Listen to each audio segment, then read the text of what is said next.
Wait a minute.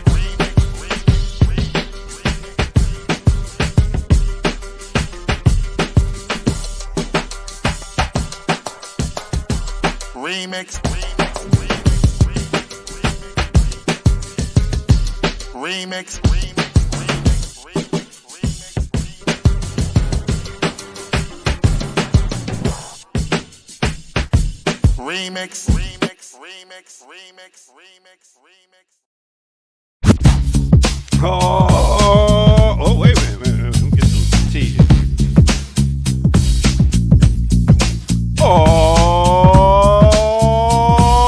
Yeah. Welcome out. This is the Remix Morning Show. Right here on Black Liberation Media. In case you didn't know, I go by the name of the Ear Doctor. We came to give you that boom bap breakfast. And I can't do it by myself. Hey, we might as well call this the doctor's office, because this is the Ear Doctor and Dr. Jared Barr.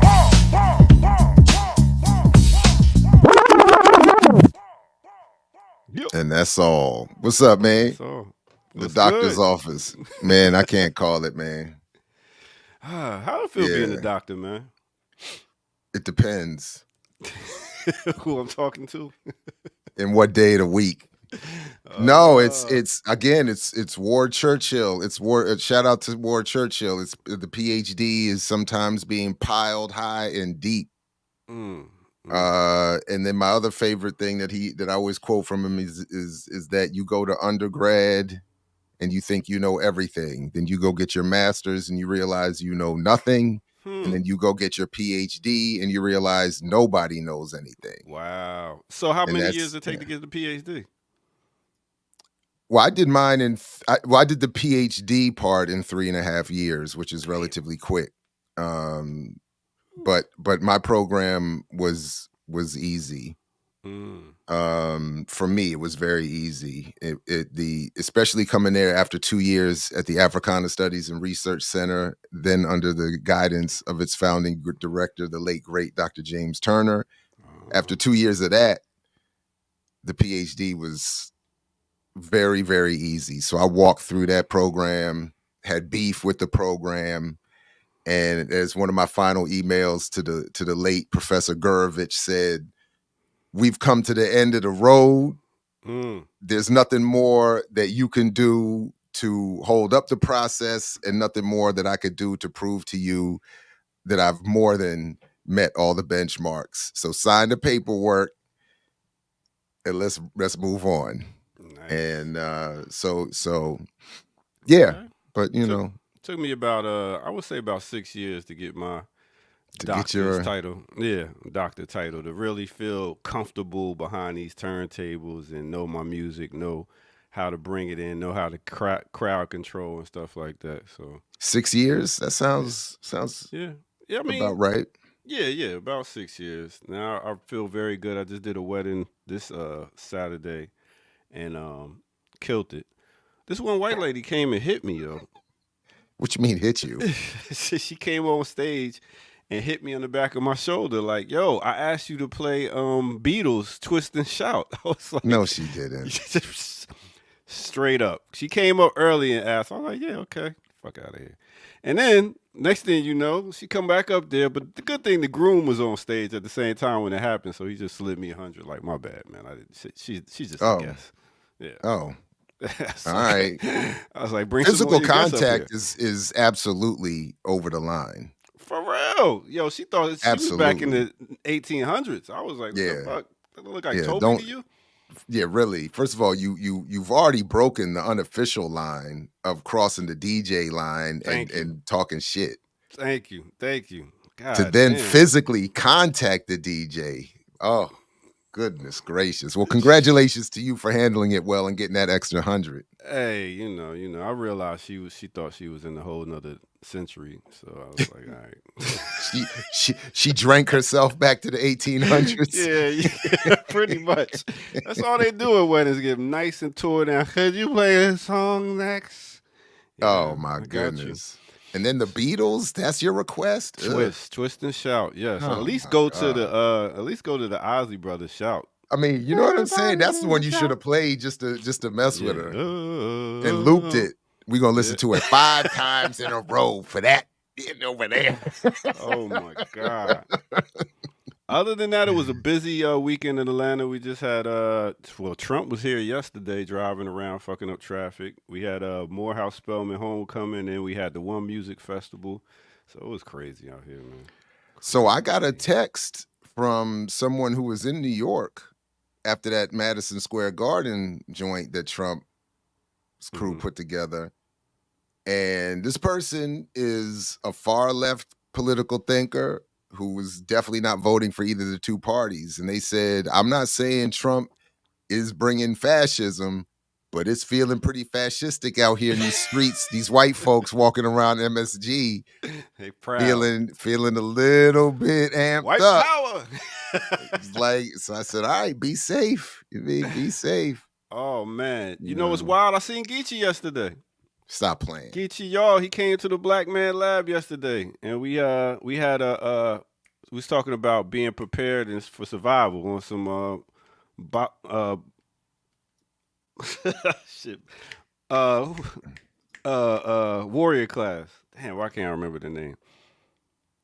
So they were there? No, it was another brother that was there, and he brought out his Get Out pack, and he showed us all the different things that was in the Get Out pack, and I was impressed. I was like, okay, that Get Out pack, is that what they call it now? It's not a go bag anymore. Go bag, get out, wherever you gotta be, or he's called it the Get Home pack.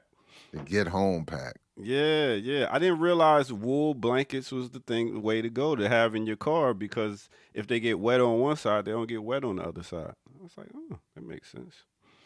It keeps the thermal. Yeah. And it's just a bunch of things. But yeah, Geechee came up through there, said, what up? So, big up to Geechee, y'all.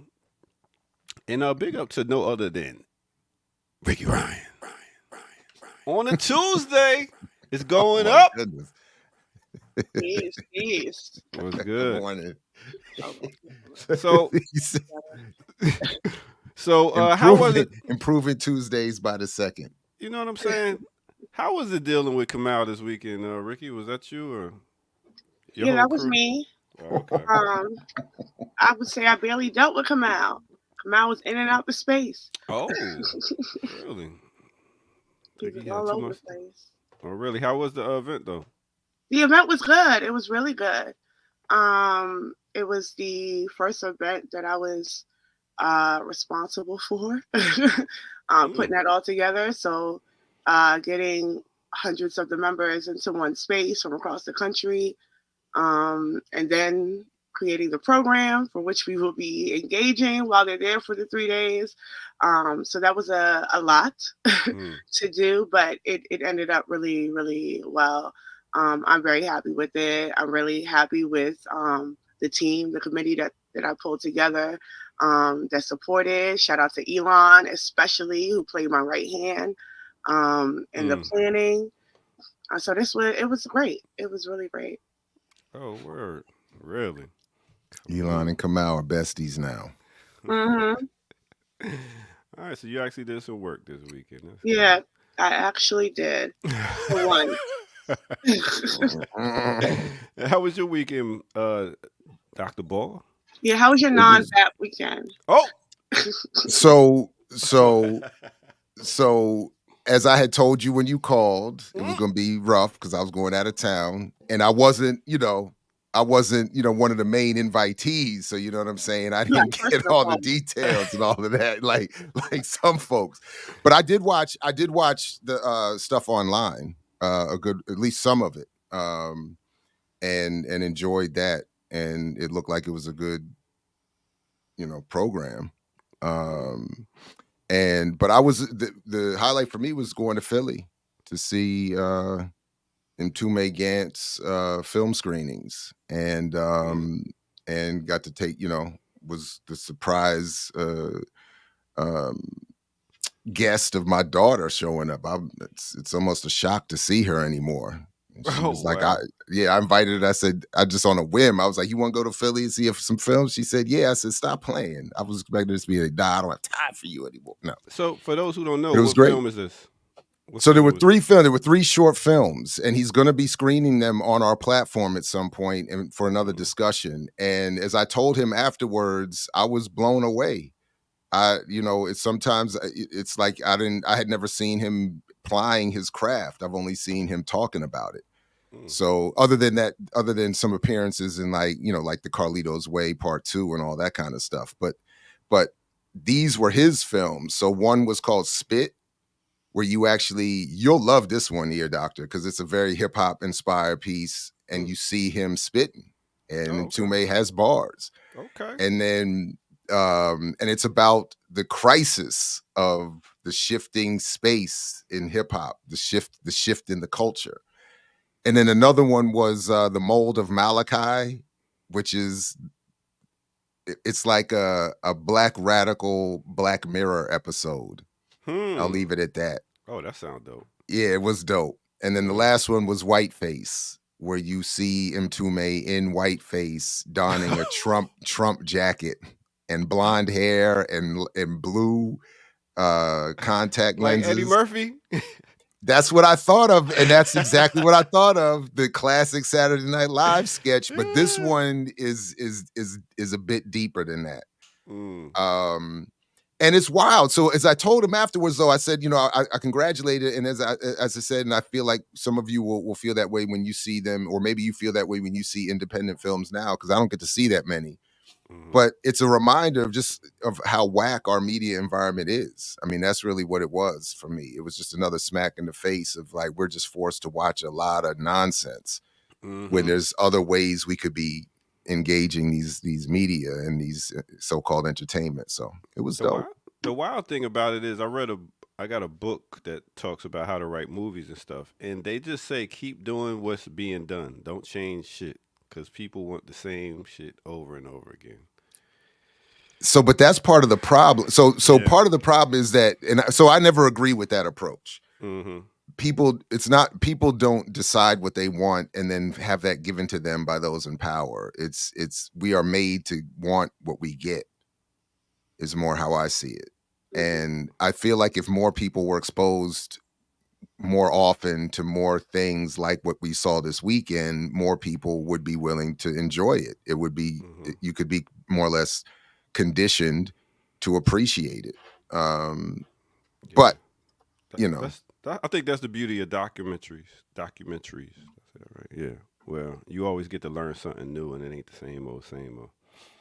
Gotta be careful with that too, though. I was gonna say, yeah, because there's like, it depends on the bias, right? For instance, like on Netflix, there is the Lacey Peterson story and then the Scott Peterson story, right? And they're both documentaries, and they both take two different, So in one, you could be like, "Oh, he's innocent," and the other one's, "Oh, he absolutely did it." Oh, wow! Because of the way that it's framed. Because they really have both of them like that up there. Oh, wow. Because the way that they are able to create documentaries, the person who's creating it has sort of the freedom, I guess, to invoke their biases. And I think that you spoke a bit to that yesterday with the methodology of how does one come to creating documentaries. And he spoke about, having to hire lawyers initially to do the fact checking. But again, that doesn't really speak to how correct documentaries could be. They just they show a story or they tell a story, but not without bias, I don't think. That's a good point there. Thanks. Yeah. And John Potash, who I was talking to yesterday, he's because that's basically what I was saying to him, because you could take a fact and present it in a way with your bias. And my bias is just loving what he's saying, but I can't honestly like, I got to acknowledge that that's a bias. I don't know if he's assessed every fact correctly, and so it's important. Yeah, even when you like what you're watching, to be. That's the white boy that be talking about Tupac. Yeah. Okay. Yeah, and but in the detail and the I mean, there's just there's a lot there. So it's but I have to admit I can't always assess the accuracy of it all. It's the same thing I was arguing with you around the whole medical community issues, Ear Doctor. Oh, not being qualified to assess certain claims. So I'm careful to, but anyway. Yeah, man. Yeah. So, like I said, I'm feeling all right. I'm on my 3-day juice fast, day 2.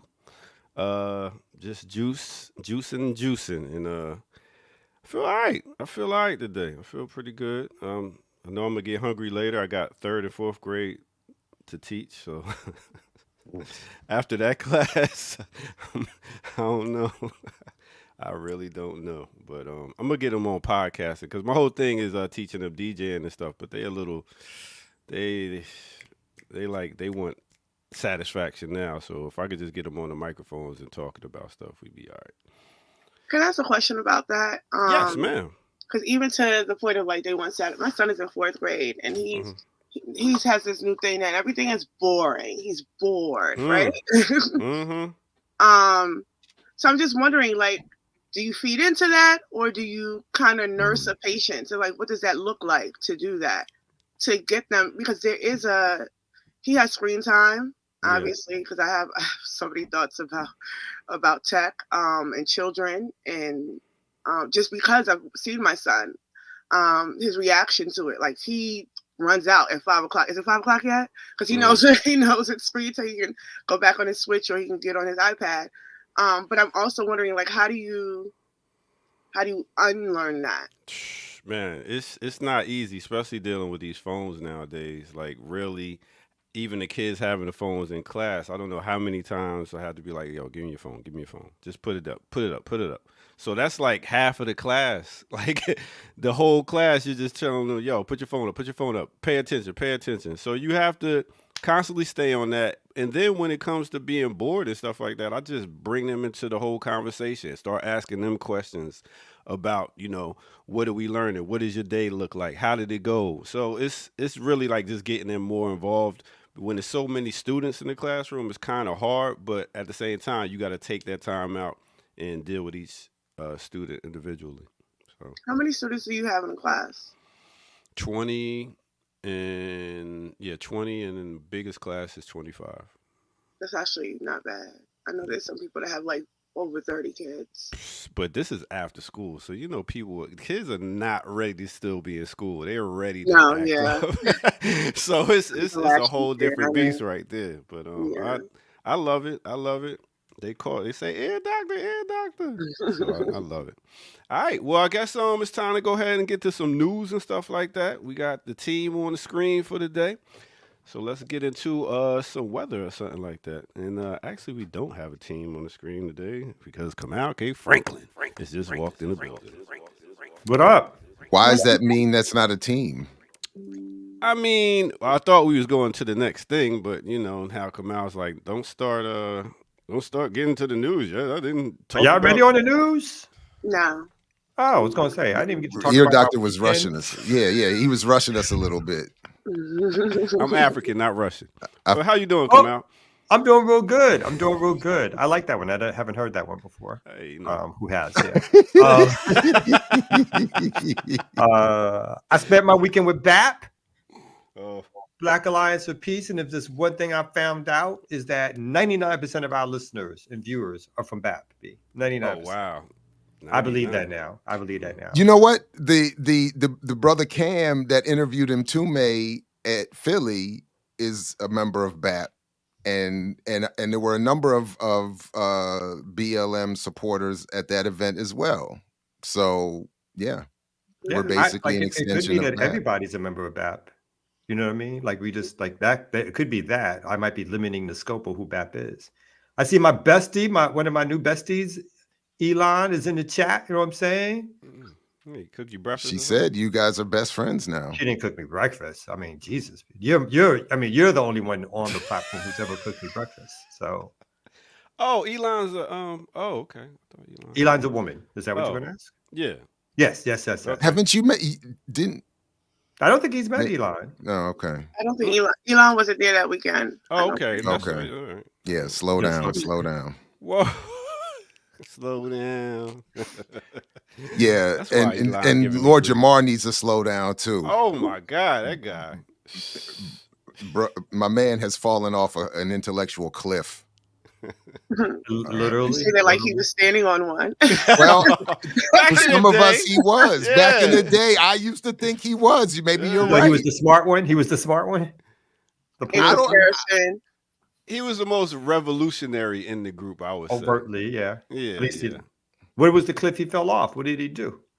Flat Earth. Oh. He said He called Kamala something and then apologized.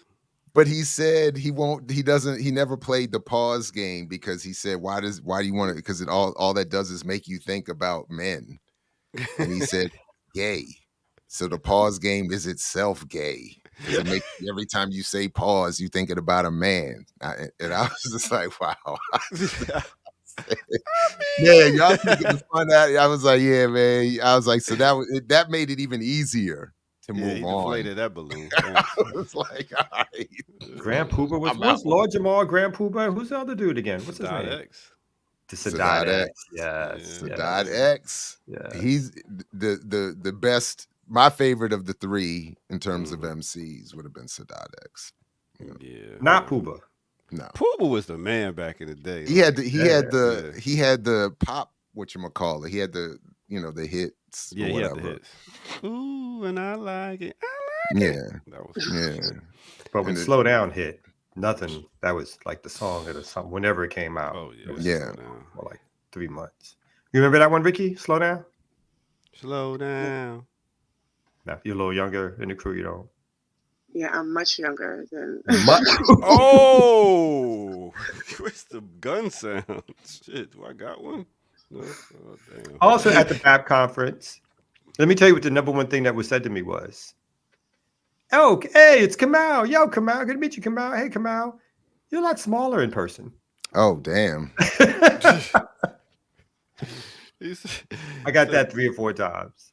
Oh, wow. Somebody actually said they thought, oh, I thought you were Jared size, like his before pictures. Oh, damn. Really? That was a literal statement. Wow.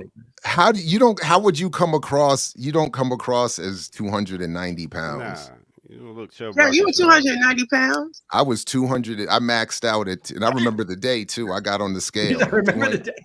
Because my sister-in-law was weighing luggage to make sure they could get on an international flight.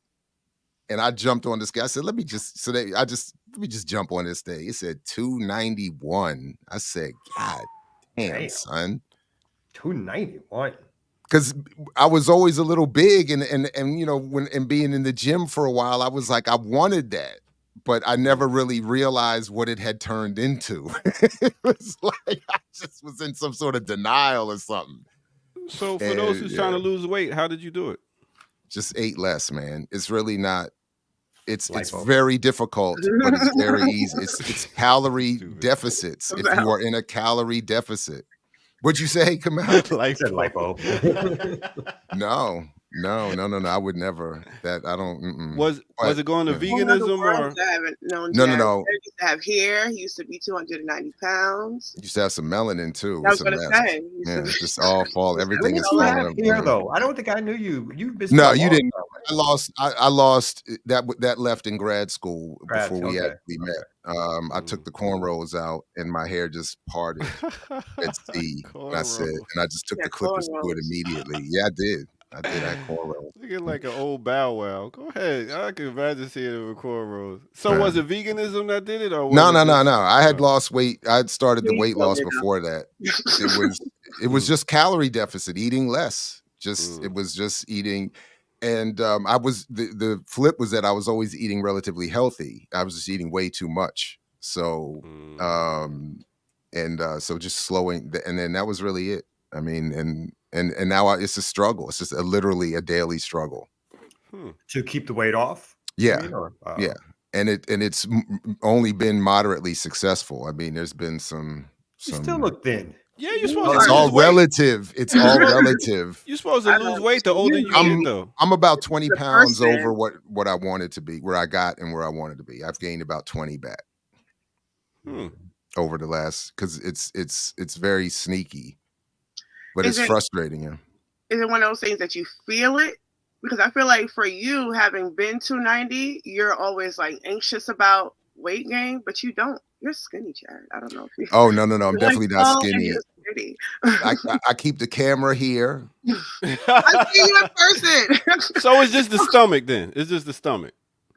Yeah, but I had at one point lost like all of that. Like I was like, damn, I was like, I might take my shirt off outside. I was like, were you six packing it? Not quite, because I wasn't working out enough, but I was, packing, like it was something like, there was, maybe 1 or 2 packs in there. And it was, and I was swimming more at the time too. So there was a moment, there was like a brief moment where I was like, whoa, this is all right. I was like, this is all right. Now I'm just, Do any of y'all exercise? But yes, I do feel it though, Ricky. I do feel it. And it is a daily anxious thing for me too. What kind of question is that? Do any of y'all exercise? That was a straight up question. Not like I used to. What do you do? What do you do? The steps. Well, what my mate? Yes, I make his steps in. I'm 3 months at 10,000 steps every day straight. Okay. I got some weights that I do my weights with. Oh, son! I just don't believe you. Go ahead.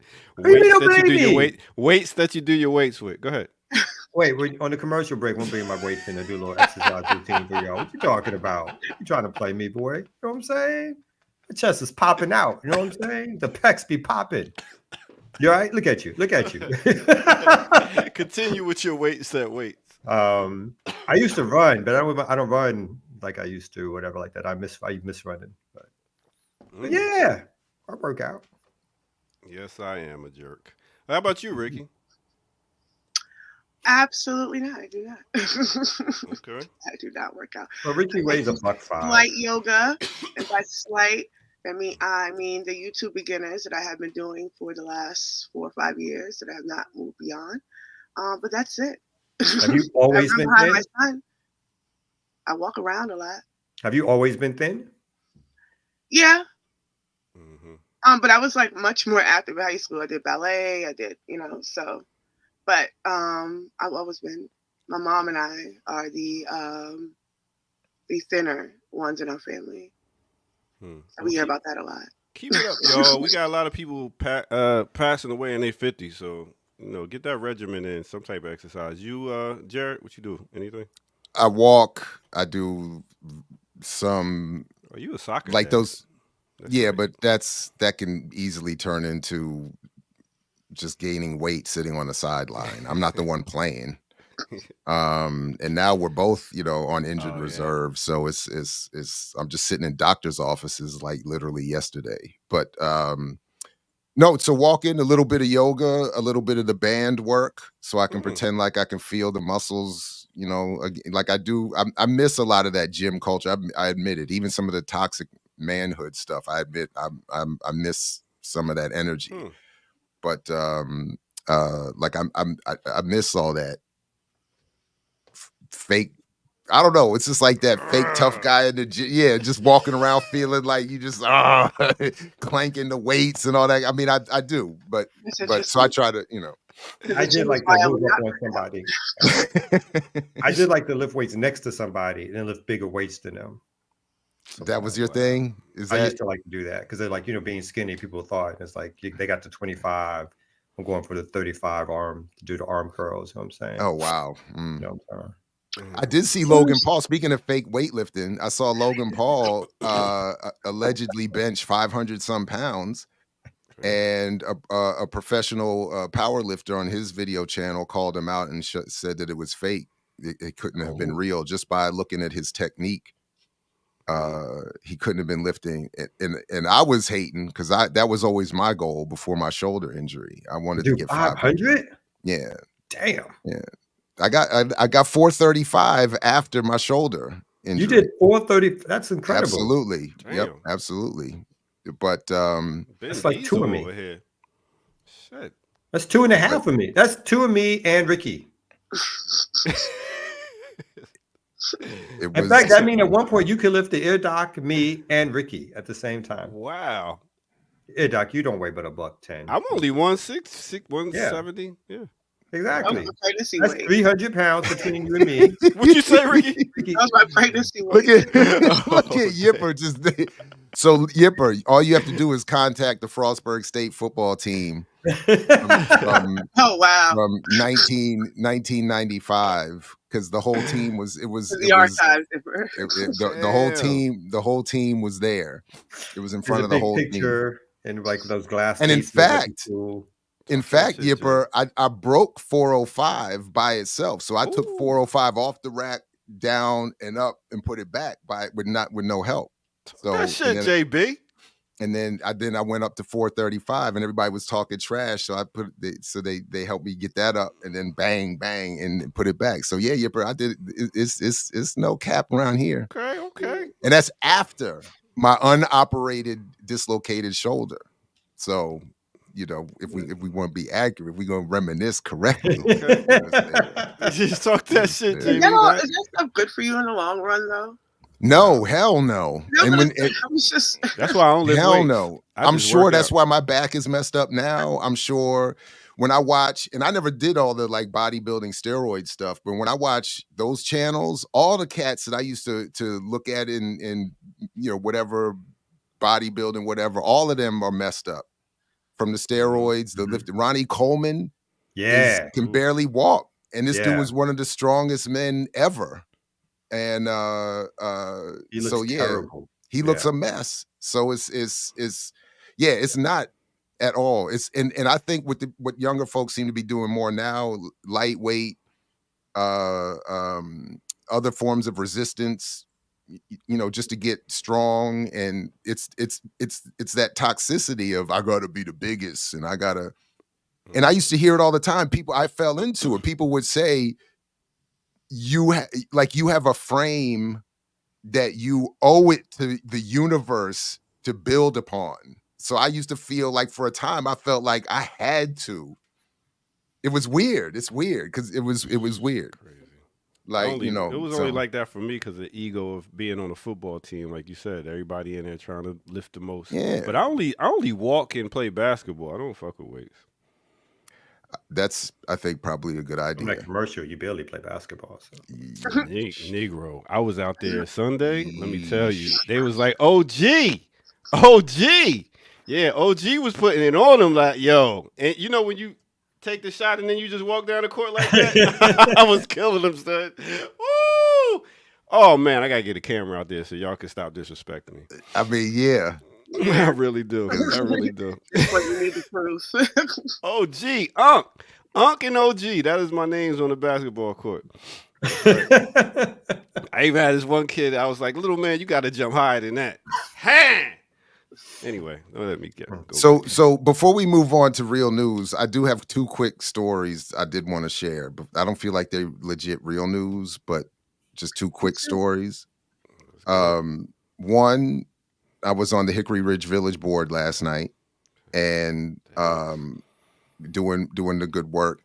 And what often happens is schools or other groups will come to the board and ask for money. So last night, the elementary school that my daughters went to was asking for money. And what's weird about, so Howard County is notorious for school segregation, even within the public school system. And where they went to school, miraculously, even out here, it's like 95, 99% black and brown. And of course, Title I and under-resourced. So they were there asking for money. So I went into this whole speech. I was like, not only should we give them that, we should give them more. And I said, because if we're going to revert back to separate but equal, then let's at least get the equal part right. Mm. So salute to me. I got this school $500 more than they were asking for. Did you say 500? 500 more than they were asking for. Oh, okay. Look at that. Ball We're not dealing with big numbers around here. Come out. Let's keep it real. Hickory Ridge. Hickory Ridge Village Board. You know what I'm saying? So I got, from 1,000 to 1,500 with a promise to review it in April and maybe they can get a couple dollars more. Mm-hmm. So that was, and the other one was on the flip side of the education. I had my first serious negative not altercation, but interaction with a student yesterday. Do tell. Who the long story short was, she said after class, walking out of the class to all of the students, she was very upset with me yesterday. She said, everything he said in there is some bullshit. Oh. And said, he doesn't know what he's talking about. Oh. And the crux of it was the whole point about investing in real estate as a solution to Black inequality. And she said, are you a real estate broker or do you sell real estate? And I said, no, then you don't know what you're talking about. You can't know what you're talking about. There's plenty out. And I said, so where are you getting? She said, my father is a real estate broker. And he makes deals for people all the time. And there's, because so, and then she said, I said, longer story short, she said, you were being so rude to me and cutting me off. And I said, no, I let you talk almost endlessly. And I said, and none of it was about the actual assigned work, by the way. And then she said, that's when she cut me off. She said, this conversation's over. Oh, damn. He's right. No. She was like, no, we're not doing that. This conversation's over. And I said, but I just said, all right. I just let it. But that was the line. My father does real estate and you don't. So when you tell us, because they brought up the whole Jay-Z Dumbo line, and I said, oddly, I've happened to have written about that. And I said the reason he was wrong about that is because David Walentis had already owned all of that Dumbo stuff before Jay-Z was even born. So there was no investment opportunity for him. And she said, no, that's wrong. He doesn't know what he's talking. Then she started talking to the other students. He doesn't know what he's talking about. Because my father. So real quick, getting a house, because somebody asked me this the other day. It's like, so I was like, so you don't invest in anything, and the person was like, yo, I'm gonna get a house. So is a house an investment or is it a liability? Is it more like, I'm gonna put myself in a debt for 30 or 40 years, or is it something I can have and pull money or equity out? It can be an investment, but it's an individual investment. It's not a collective strategy for Black wealth. So we're not going to raise up out of whatever condition we're in collectively because some people within the Black community can afford to buy a house and sit on a house and pay a mortgage and then sell a house in 6, 7 years, 10 years, 15 years and make some money. Again, if you look at the proportions or the ratios of who owns and who doesn't own, it is clearly not an avenue to wealth generation for the larger Black community. And that's why partly all the stats that shows whatever it is that is considered wealth, right, that we don't have any as a totality of the larger Black community. So again, people mix up their individual investment ideas, what may or may not work for them. Because on the flip side of investing in houses or owning a house, you can lose your house. You can not pay your taxes. So there's downsides to it too. But to equate that with like healthcare for all, or a government policy that makes sure everybody who is houseless has a place to live, or redistribution of resources so that basic needs are met. It's like a ridiculous comparison. So, but we're trained to make it. But it's also the value of your home is a measurement of what banks and buyers are willing to pay. So it's not, it's all speculation mostly.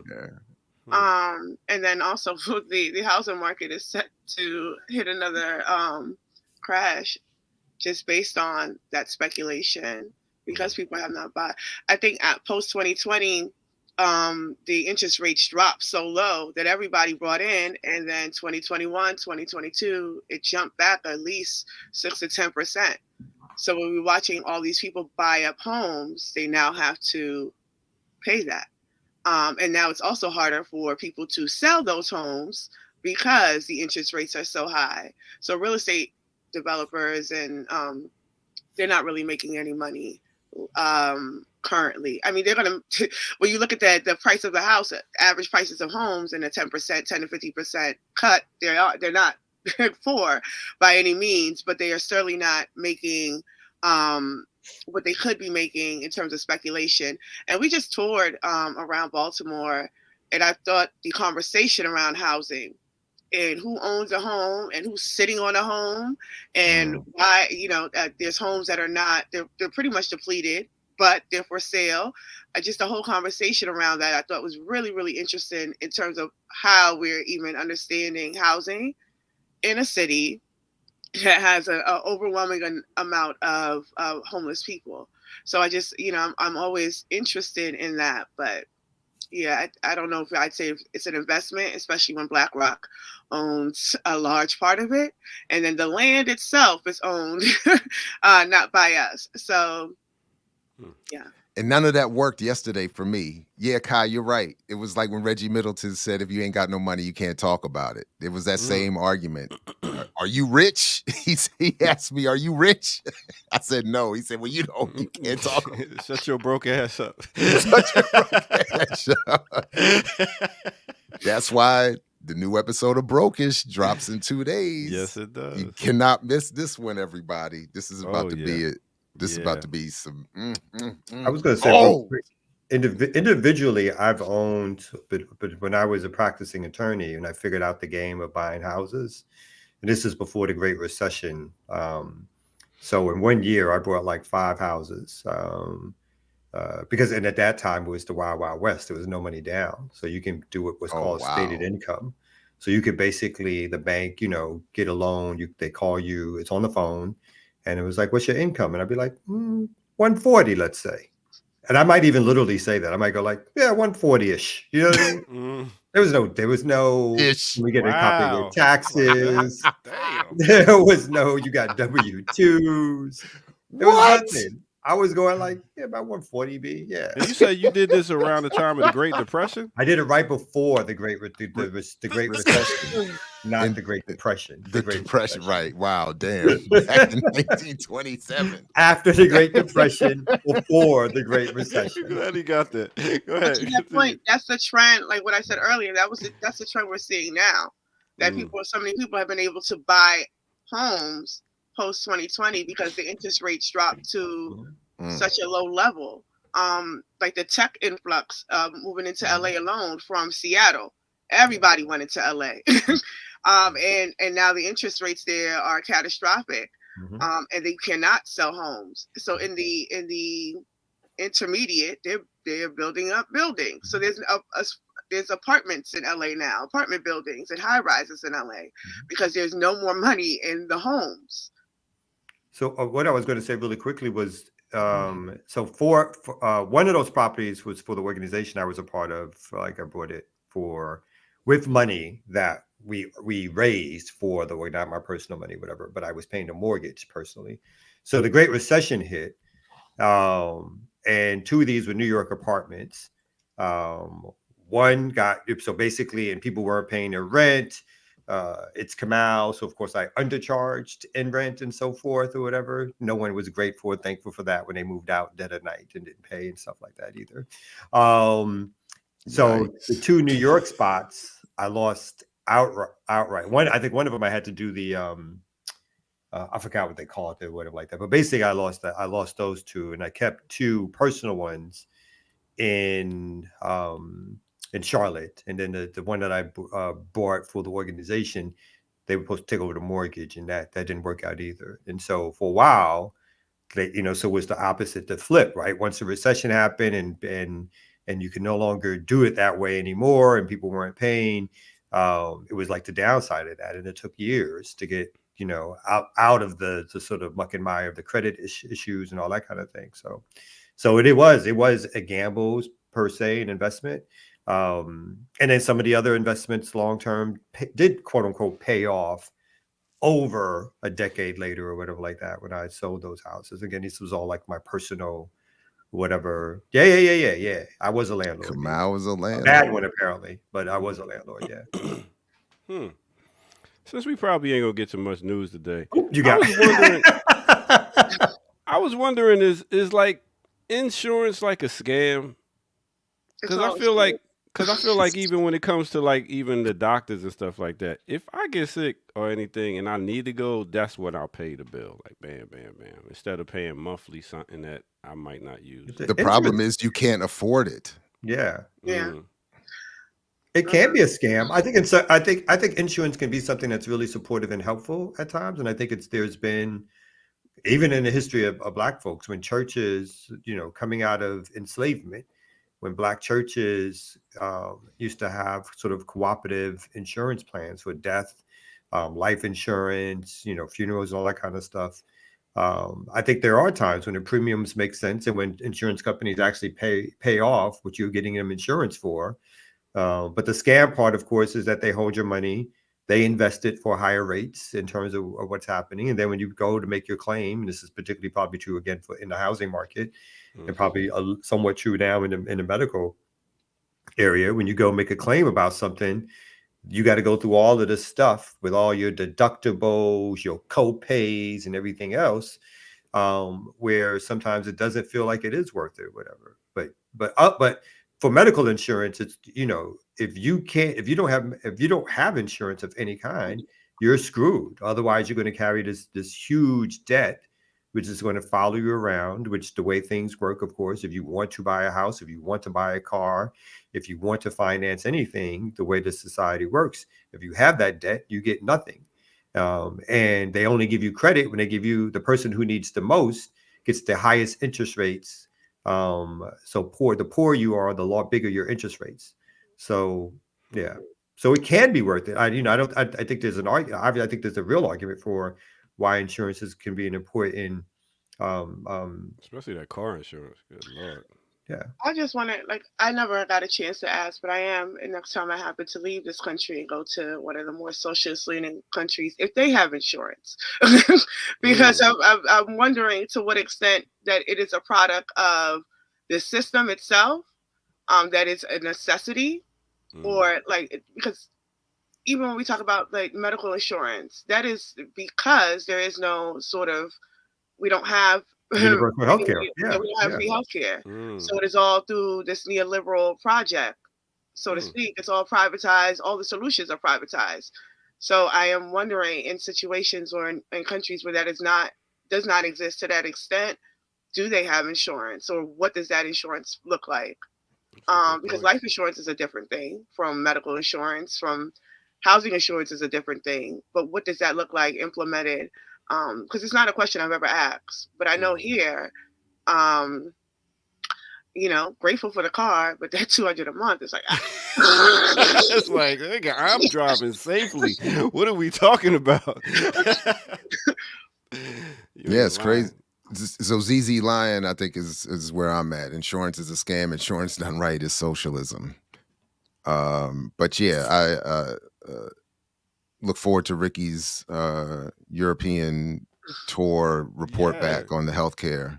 We should do that. We should have Ricky go. We should send a BAP delegation to Europe and have an African version of Michael Moore's. What's the one where he did the healthcare joint and showed how they all are chilling over there, and we look ridiculous over here. Yeah. Whatever that is. The Caribbeans with the car insurance, do they really have car insurance over there? Probably not. The Caribbeans. Why would they have car insurance over there? I mean, some places you hardly have to drive. And then it's these roads. Oh wow, sicko! Yes, these roads. Yes. I'm sure there's some places that don't, but I don't know. That's how I feel about it. And Canada has great medical. Health insurance. Obviously, there's Scandinavia. There's examples, and again, it's not like the people are not paying for the health insurance. I know, the claim is the government, but either through taxes or other ways, or money generated by the government. But it's a better way because it's collectivized and everybody gets to benefit from it. And that's the opposite of what they do here. It's either you can afford it or you die, or if whatever you can afford, you get. You know what I mean? So if you can't really afford it, you get worse treatment. And it's not preventative care in the United States. It's after the shit happens that everybody wants to operate on you and charge you all the money, right? So it's not about keeping you healthy. It's about making a profit. The whole system is flipped here. Maggie, what Caribbean island you from? Go ahead, Jared. The best part of that sicko that I remember is that the point where he shows how the uninsured workers who die because they don't get proper medical care are themselves insured have their life insured by their employers. So the employers who weren't providing health care were benefiting from the death of their workers through insurance payments. I remember that. That was sick. That was crazy. That's very without crazy. telling them either. Like the companies were taking out right. insurance on their employees, were not telling them, and made themselves the beneficiaries. And so the family got no money whatsoever. And some of it was just discovered later. But like they got no permission to take out the health insurance the life insurance on folks. They didn't ask the family, and they just completely got paid off when somebody died. That's just watch the workers die. Like they could have stepped in and said, by the way, I know we're about to benefit from your death, but we could actually insure you and get you some medical treatment and save your life. But nah. That sound like these record labels nowadays. They pretty much take insurance claims out on their artists and then promote artists like Young Dolph. There was a bunch of artists, I think it was on Empire Records or something like that. Young Dolph and some other ones that died, and most of their music was promoting killing each other, and they got killed. Well, look, Ricky dropped some real news in the chat, so let's get a break in here. Forgot Ricky was on today. All right. And she was like, enough of this bullshit. Yeah, exactly. All right, let's take a break right here on no other than the Remix Morning Show. Let's go.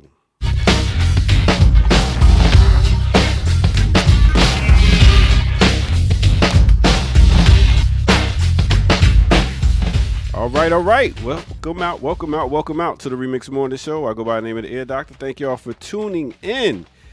And go ahead and make sure y'all tell some people about this. This comes on every Tuesday through Friday, 8 a.m. to 10 a.m.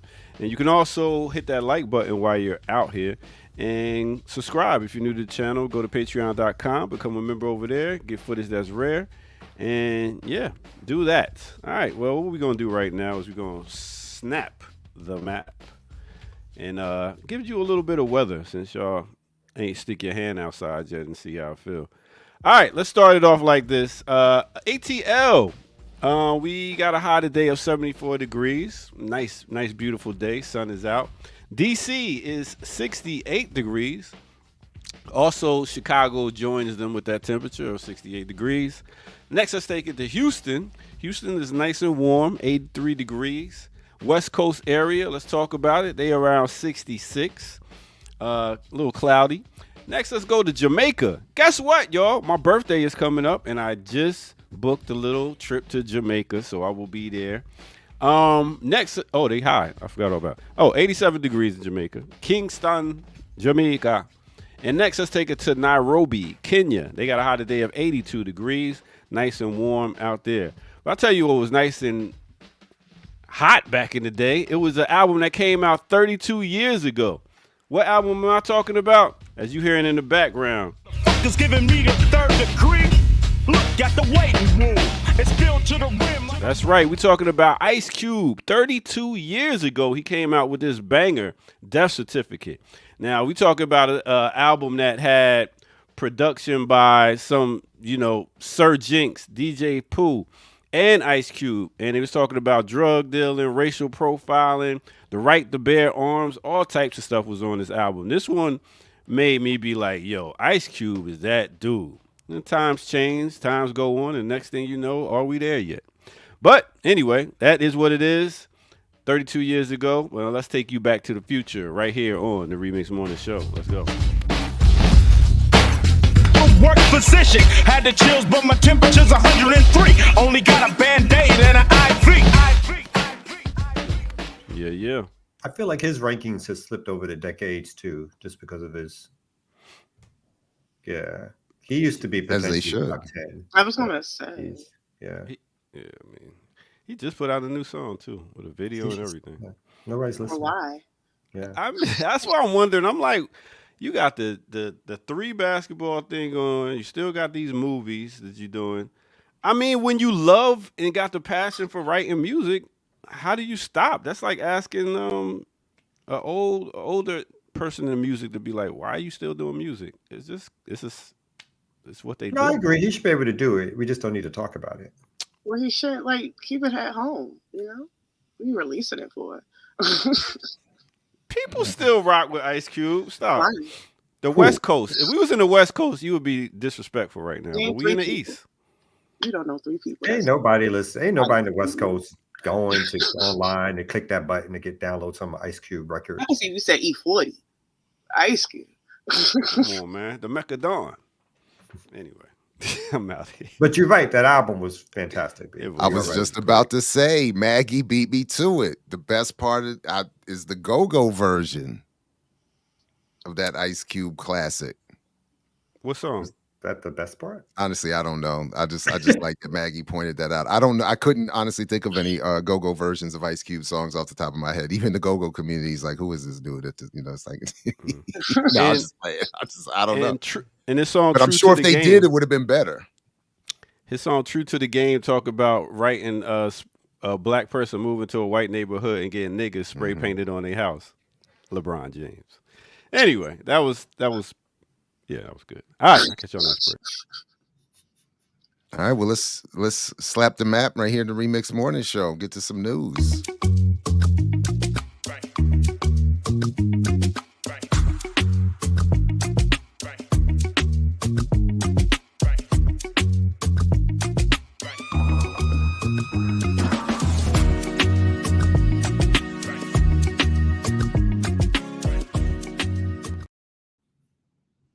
Welcome back, everybody, to the Remix Morning Show. Please like, share, subscribe, support the Patreon, blackliberationmedia.org. Ricky, what's up? What are we doing here? Yeah, well, when I woke from my slumber from this weekend, my well-deserved rest, I seen online there was a conversation about mass suicides in Sudan. So I did want to talk about this just for a bit. I found this article. Over 100 women commit mass. I don't even know if you could say that word on YouTube. Oh, yeah, I'm right. Yeah. Over 100 women unalive themselves in Sudan's Al Jazeera. Jazeera. Shocking reports continue to emerge from Sudan on words I cannot say probably on here, and sexual assault that are used as a war weapon against women and females by Sudan's warring parties, particularly the Rapid Support Forces, which committed widespread acts of sexual assault and even gang rapes, because I don't know what other word to use. Human Rights Watch released an 89-page report called Khartoum is not safe for women, sexual violence against women and girls in Sudan's capital, documenting horrific rape and sexual violence, as well as forced and child marriage in Sudan since the start of the war on April 15, 2023. Human Rights Watch also reported that women and females in Khartoum and neighboring cities are being held and used by the RSF in terrible conditions that could amount to sexual slavery. I can end it. Go ahead. No, I was just going to. I don't know if we wanted to. We're talking about what happened as the situation continues to worsen in Sudan. The conflict between RSF and Sudanese armed forces, with low media coverage on crimes happening there. A Sudanese activist released a video talking about the miserable situation in Sudan's Al Jazeera state following the horrific attacks and killings committed by the Rapid Support Forces. The Sudanese activist posted a video talking about the latest miserable crimes in Sudan's Al Jazeera town and highlighting the mass suicide taking place in the area and fears of rape and sexual assaults. So what is said to have happened is that 100 women tied themselves together and drowned themselves collectively in the nearest body of water. I've just seen mentions of it. I have been looking for some more details. That's as much as I've been able to find. So if anybody has a better, more descriptive link that we can use, I say that because one of the issues with Sudan and what's happening in Sudan is that there has not been a lot of coverage for a plethora of reasons, one of which they do not have the ability to share in the same way that we've been able to see happen in Palestine. So I think that that's important, but also the current lack of attention to the war Sudan. There's several factors that it could be attributed to, but first and foremost, I think there is a deep misunderstanding about politics in the Horn in general, that people just do not engage politics in the Horn of Africa. So there is a political miseducation or undereducation about the Horn of Africa in general, even why there's two Sudans, like why is there a Sudan and a South Sudan? Even the neoliberal components that of private industry that are a part of it. But one of the things that I talked about, that I just want to talk about briefly, maybe 2 months ago, I had Cam from Black Myths Podcast come on, and we talked about the UAE, because I am a Bravo housewife watcher, and there has been the Housewives of Dubai, and this is their second season, and they never had Housewives of Dubai. But one, I think it's interesting that it started really around the time that the war itself was started to kick up, after they had removed the previous leadership the year before. I don't know if folks remember that big protest. It was the women-led protest that it was a mass people's protest that removed him, and then as a result created this vacuum that we're seeing this war take place under. But we talked about that because there is a lot of mention about the UAE's role in what's happening in Sudan, primarily in the backing and the funding of the RSF. But I just thought it was important to bring it to a particular context, because I think the way that the UAE is discussed in general is that, when we talked about just the sort of mystification around Dubai, there's a way that Dubai is promoted and Dubai is understood that takes the place of the entire UAE, right? So politically, people have no idea what's happening in the UAE. They couldn't name a government, but people have a lot of investment in Dubai. And that city that has come ways in the last decade, I'd say, or 20 years in particular, because it used to be sand. It was a desert. And now when we look at Dubai, it's billions and billionaires, and it's the place to be. And a lot of our people, that's a travel destination. You go to Dubai, you take your pictures on the camel, you do your dirt bikes. That's a thing. But what's under discussed because of that is Dubai's role, not just in Sudan itself, this backing, but in Palestine and in Congo and in Somalia and in Haiti. The UAE is looking to buy land in Haiti. So there's a lot of conversations that's not happening that I think would offer a chance for us to prioritize Sudan. And because we'll be discussing, because the way that I find a lot of these discussions happening, and I apologize if this is like broken up and not not more coherent, because I'm speaking as I'm thinking, but the way that even that these conversations are brought in terms of we're not talking about this because we're talking about that.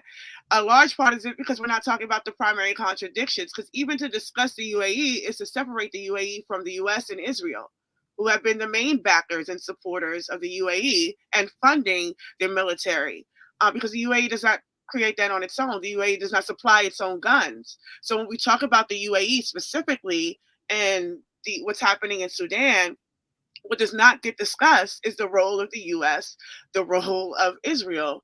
And that could be seen in, again, Palestine, the Congo, Somalia, and Haiti as well. That these governments and these officials are playing roles in the global destabilization. And when we talk about, we see a Beyonce come on stage and say that she's speaking as a mother, only to hear that 100 women have unalived themselves because of the conditions that has been perpetrated by this country funding the UAE continuously, and still having relationships and partnerships with the UAE and not demanding that this stops, I think gives an interesting juxtaposition of exactly where we are now in terms of how we are even understanding this global conflict and destabilization.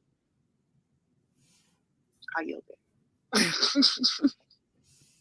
Yeah, no, This is all news to me. I'm just catching up to this particular story, but all of that is no. Go ahead, Kamal. Yeah. Oh no, I feel similar, and I think we need to have somebody who's sort of a Sudan expert from an anti-imperialist view to really lay out for us and the audience like all the facts, because you're right. Like part of what happens is that because it doesn't get lifted, and for various reasons in mainstream media, these one sort of covert wars, open wars, don't get the traction here unless you look for them.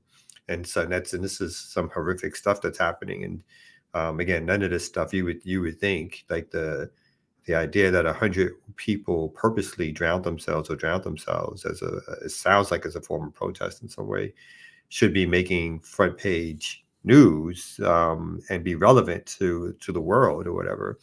But again, I think part of it, like because it's Africa and because these so-called Middle Eastern countries get to sort of be the surrogates for Western empire and do the bidding through weapons exchanges and for their own bidding, to be honest, or whatever, for taking over resources, we don't hear about this stuff or whatever, because it seems like we don't see the direct U.S. involvement. And so really breaking down the role of the West, the role of the surrogates of the West, and even and you know, when I was looking at even some of the different players who back different belligerents, I guess, as they say in this conflict, whatever. You have the Communist Party that's fighting the states, and so I think what we need is a real good breakdown of like what's happening and who the different forces are. Mm-hmm.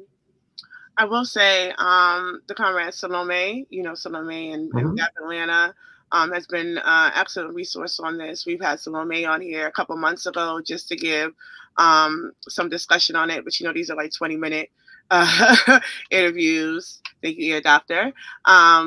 So we didn't, there's much more context that could be added. So I would love to bring Salome back. And then also the U.S. Out of Africa Network on BAP, that's a part of BAP, has really been also producing on the AFRICOM Watch Bulletin some really good, I think, interventions in how we discuss Sudan. Because Salome's in the chat saying, a lot of how, but I think broadly, a lot of how the Horn of Africa is discussed is under the humanitarian crisis, right? That does not, it perpetuates that this is something that in and of itself is happening. Like nothing is causing this. This is just, which alleviates the responsibility of the primary contradictions of imperialism. So when we see, so that's why I'm always interested in the way that the UAE is discussed, because they certainly have a responsibility here, and not just here, in other places, because of it is intending to build itself up as a major player in the region. And I don't think it's ever made any qualms about that, because it is involved in so many different aspects of North Africa and the Horn of Africa, and then even Palestine and around and the surrounding areas. And like I said, they're even reaching out to Haiti now. But what I think that does is alleviates the role of both the U.S. and Israel, right? It's the same when we talk about the quote unquote gang crisis in Haiti. And we focus on these gangs without really questioning, well, where the hell did Haiti get guns from? There's no gun manufacturing plants on the island. So they're obviously being shipped in. And then you see these reports coming in that thousands of guns are coming in from Miami. So the U.S. is well aware, and they're perpetuating this. But then they make it like it's happening in and of itself. And they also make it I think what's happening in Sudan is like a tribal issue, an issue between Arabs and Blacks, and not really the root cause of this is that it's being perpetuated by a nation that seeks to expand its hegemony through these proxy countries, whether it's the AUE or Saudi Arabia or Egypt. It's because Egypt also Egypt plays a similar role with the border in Palestine than it does with Sudan because of where they fall. So they're not letting people in from Sudan either. So Egypt is, I think it's just important to place it in a proper context and is not make it a surface level humanitarian crisis and really digs deep into why this is happening. Yeah. So it sounds like we have a lot of people we can reach out to get a really good discussion about what's happening in the Sudan, and we should follow up, because I agree. Someone made the point of when it does get reported, it's reported, like you said, the same way it's reported about things in Haiti. This is just a natural existence. These people have always been killing each other, and that's what people get in their mind. All these it's just like that they have these fights, and nothing about, like you said, the imperial overlords who are directing. And again, different sides who are sort of directing and this and costing and using or fighting to the last Sudanese life to get what they want out of it. So we definitely need to make sure that we do a follow up with this, I believe. Yeah, right on. Anybody got anything else they want to get to, or anything else to say about this one? No, it's a little well, it's not goofy, but it's a little right up my alley, because even when I just talked about, we used the Housewives of Dubai as a springboard to talk about this, just in general, how people just do not talk about the UAE's role. So like I said, I'm a Bravoista, and there's hierarchies here. I don't be dipping and dodging into these other other reality shows, but there is one that's very popular. The lesser reality shows. Yeah, listen, it's and respect to E for the elders, millennials like myself, who grew up on E reality. But Love is Blind is a show everybody's telling me you have to watch. Love is Blind. It's so crazy, and I think it only comes on Netflix. I just haven't jumped into it. But Onye shared this Medium post with me. It says that Love is Blind, that Russia is trying to, I guess, get this show canceled, and they're attacking this person. If you read the post, I'll read briefly. It says Russian disinformation operations have targeted a seemingly innocuous contestant on the DC edition of the hit show Love is Blind. I just went scroll. So this is a 36-year-old. Scroll back up. You see that? You see that part? Okay. This is a 36-year-old. No, actually, I don't. There it is. Member of the Ukrainian. Yeah, he's a 36-year-old Ukrainian soldier and contested on Love is Blind. So they're saying he's receiving Russian backlash, right? Because you know that Russia, when they started when they engaged this proxy war, it was to end the Nazism that was affecting Ukraine, right? They said that was one of the main goals. So Russia has spoken about this person in particular, I assume, because that's what the article is saying, that because Russia refers to all Ukrainian soldiers as being used as neo-Nazis. And they're highlighting that this person is in fact a member of the U.S. and Ukrainian military, and not just a member of the Ukrainian military, but a member of the Azov Battalion, who are in fact Nazis.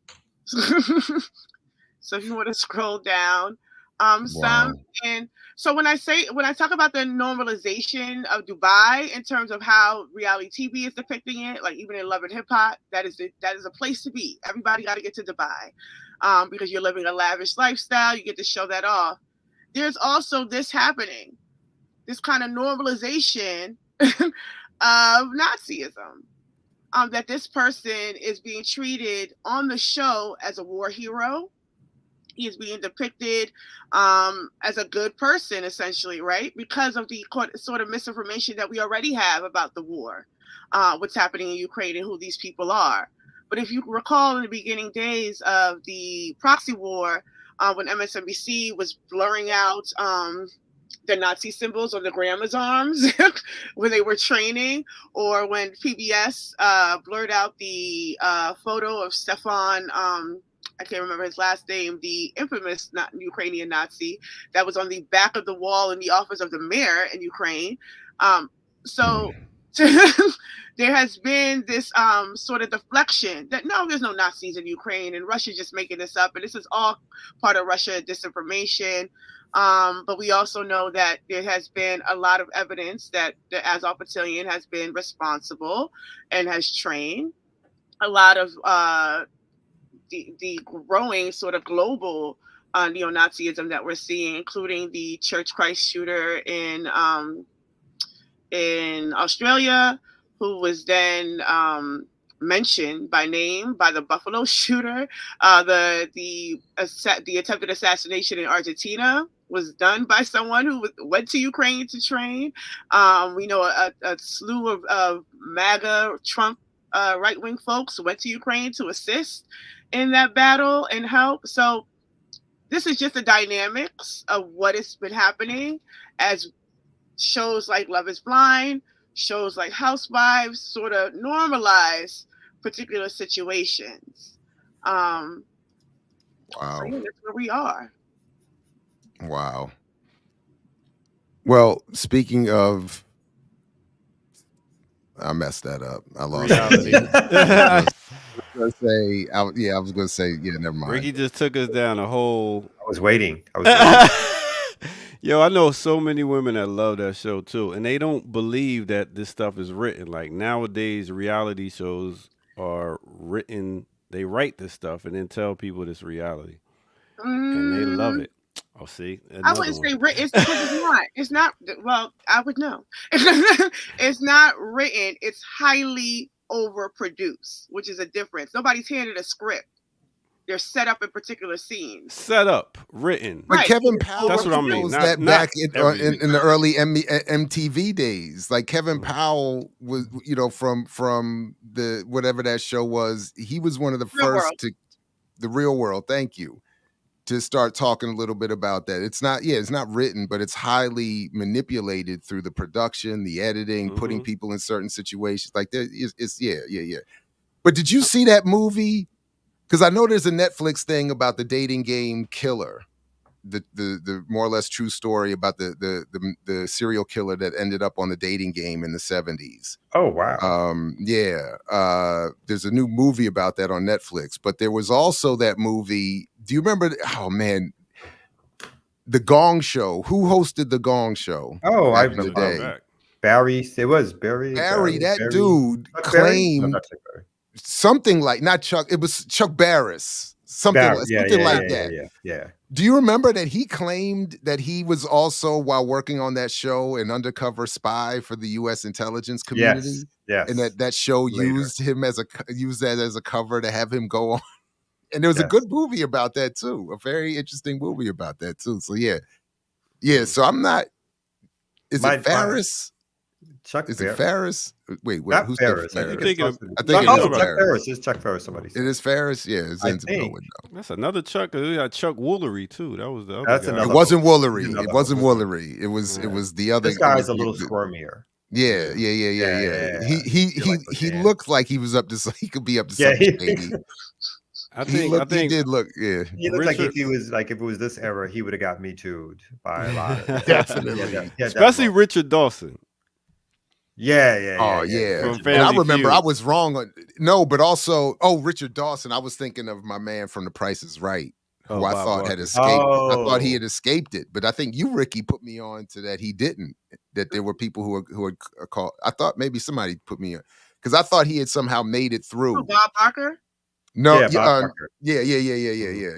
Oh, But no, I think he- they were all Well, somebody talking from who has been on reality shows as myself. Yes, you're not You've gonna been Um, on reality? Oh, because you- I think you were. I've been on a couple. You were on what? He was reality on. shows. he- What were you on saying, TLC. Ricky? Can I finish, or are you just trying to throw shade while I'm talking? You're gonna tell him where he was, Ricky? You trying to throw Yeah, shade you while I'm was on the talking? lesson channels. You wasn't on Bravo. Oh, Make it there, and then I'll be impressed. Which channel is the hip hop? The ladies, the wives. Love and The- Hip Hop. Love and Hip Hop. Not Love and Hip Hop. What's Oh, the one with Hip-Hop. Eve? You know the. We Don't were- try to act like. Wives? Huh? Basketball Wives. No, not that one. We talking about the. Yeah, low He rent was even one that on nobody that. Are you saying you don't even know what Yeah, you've lower been and lower on? down the rung. I've been on Bridezilla, Oh, and I've been on the one with the beauty queen. It used to be the Kenya. What's her name? Oh, you was Where on. did you Yeah. go? Did you? So you were was on dating, Housewives. or were you I the- was on Housewives. So You Ricky, and is that Dr. Umar, is that yeah. okay? That's good enough. You've been on 3. You've been on a show with Kenya Moore? Yeah. I must have missed you. You Mm. was in the back. I was in the back, of course. I was the Oh, DJ. okay.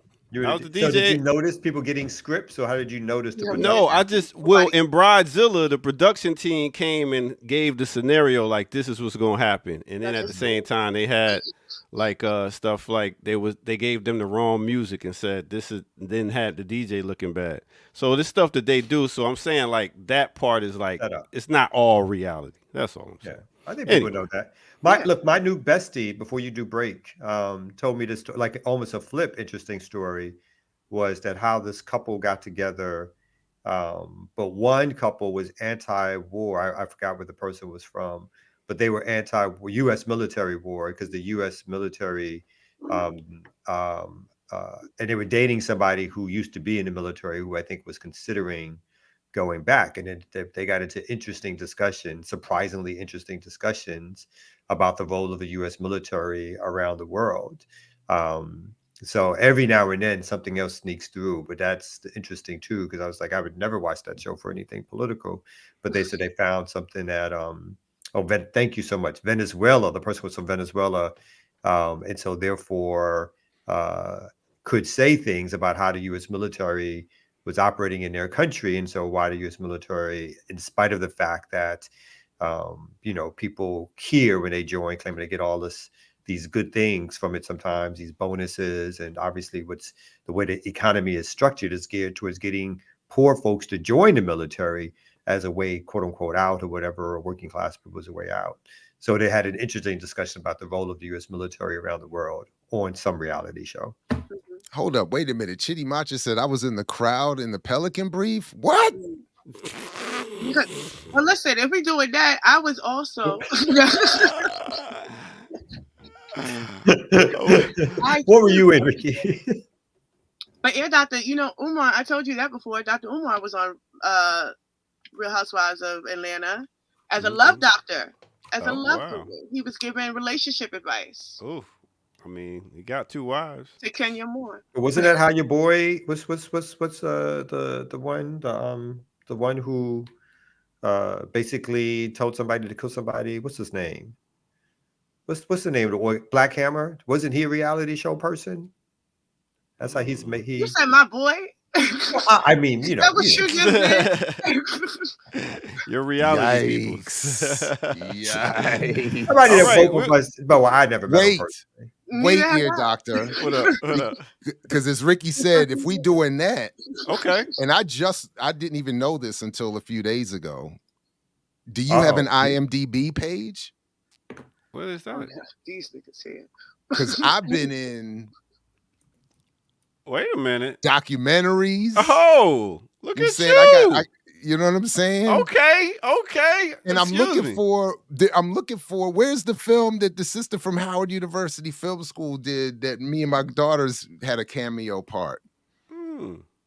What is it? IMDb page? IMDb. Apparently, I got an IMDb page for being in a couple of these documentaries. I bow down, even though I was in Tyler Perry's Boo 2. I bow down.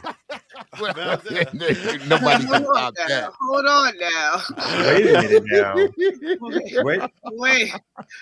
I was in the crowd during the party, so yeah, okay. But nice. wait a minute now. Okay. If that's the case, that's what we're doing. That's the case. Oh snap! Have I been in anything? I've been in 2. I got 2 credits. Nice. See, I'm trying to tell you, you got to look. Okay. Black and Blue. I remember that Black and Blue. That joint was that was a good documentary. Wait a minute. You was in a hip hop documentary? Fuck no. There's no way. Legends of the hip hop. I was the expert lawyer, son. Because some of my clients have been caught up in the hip hop scandal. Oh my god! And that dude is still, he's involved in he's being included as an expert now in some other stuff that the chubby dude that you all were exposing in that documentary. Yeah, because he claims he has information on Tupac's killing or blah blah blah. I mean, he's made a whole career out of it. Wow. I remember. That's right. I better watch it. I don't know. I'm on here with some stars on the screen. I know I was sitting amongst the stars. Hey, welcome to Remix Morning Show, where we moonlight. as celebrities. It not even B-rated, C-rated, C-rated content. Oh no, I don't even think. Well, I it's think not a even C is C. too high for that. I Yeah, think they have a higher grade. I think we get credit for being like we might get attendance credit, but that's about it. We doing it big over here on Remix Morning Show, y'all. We're gonna come back with some more right after this break on the Remix Morning Show. Let's go.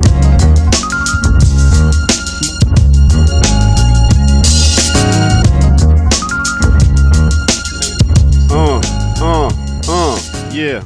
Big up to everybody tuning in. This is the Remix Morning Show. I go by the name of the Ear Doctor, and thank y'all for tuning in. Hit that like button if you could.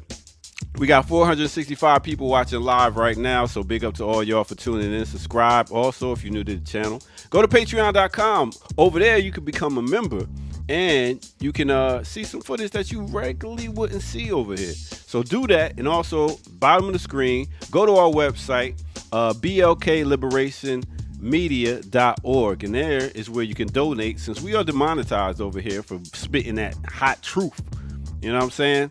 That's what happens. So that way you can help us keep this thing going. All right, with that said, we wanted to give some love out to a fallen soldier. Not even fallen, but a risen soldier. We're going to rise his name up and keep him alive. We talk about DJ Clark Kent. That's right. Actually did this beat right here off of Jay-Z's album. This song right here. Dollar signs to my name. I'm out here serving, disturbing. Yeah, we talking about Coming to Age off that Reasonable Doubt album. So many different songs Clark Kent has done. But let me tell you a little bit about him. Straight from Brooklyn.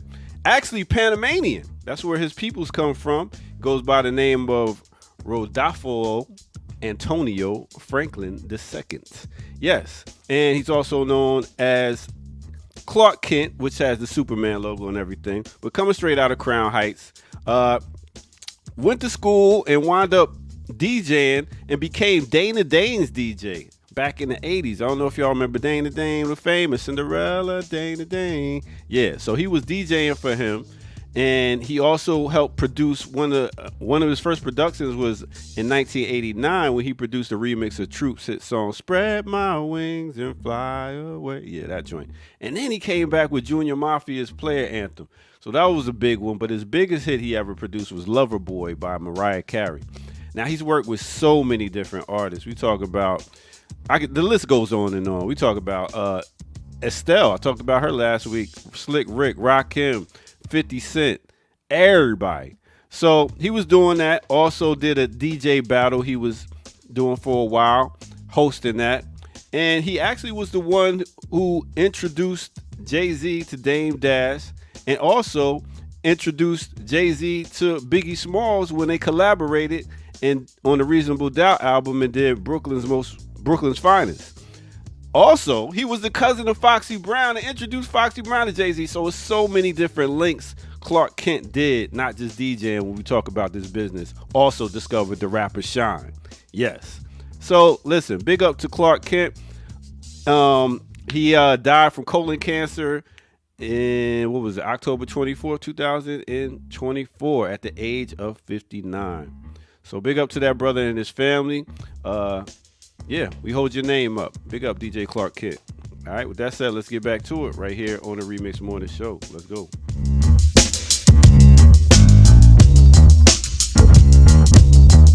Place, Marcy, Brooklyn, actions, 12. Yeah, thanks for that, Ear Doctor. Rest in power to him. And please, fellas, black men in particular, please get the colon checked. If you hit 45, 50 at the latest, please, it's not the most difficult thing. It's just a couple of psychological hurdles more than anything to get over, but please do it. And because seriously, like that's too soon. It's too many too from that particular illness, and it's something that can be caught, prevented, all of those things. So please get that checked. I need to go. Yeah. Say it again. Shout out to Memphis Bleak. Oh, just why? Just period. Randomly. Just period. No, he played Coming to Age. Oh, yeah, yeah. Coming to Age. That was the shit. I was going to say, like, if I was petty though, If I was petty, Oh If Lord. you were. Just if say I you was are. if I was Jay-Z and I was petty, I might not attend my man's funeral for introducing me to Damon Dash. Oh, see. That So might you be the think Dame one is the problem thing. in this equation? Oh, interesting. Huh? You think Dame is the problem in this equation? Interesting. Oh, I do think in that equation of those Mm-hmm. two, yeah.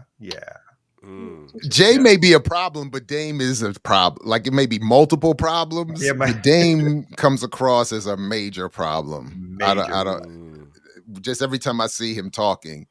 But Jay-Z is, maybe they, I don't know. Maybe Did they you were know a DJ match Clark made in Kent heaven. produced so many different songs? I'm talking about. I didn't know he did the Players Anthem though. Players Anthem. He did stuff for Yeah. Freddie Fox. He did stuff for Rick Ross, Redman, Slick Rick, Shaquille O'Neal, Cannabis, Ice Cube, Rakim, Lost Boys, Poor Righteous Teachers, Dougie Fresh, SWV. I mean, this Wow. list is crazy how many different songs he did. I didn't know he produced like that, so big up. He also did music for Memphis Bleak. Thank you.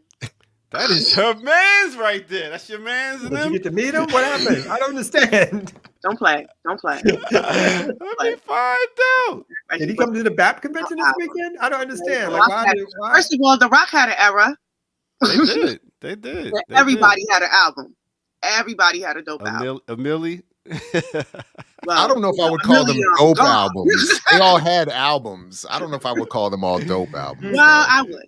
All right, well, She was there. I think Elon has your back on this That's one. what it is. Look at Memphis that, throwing is up the fine. rock and Throwing up the everything. rock.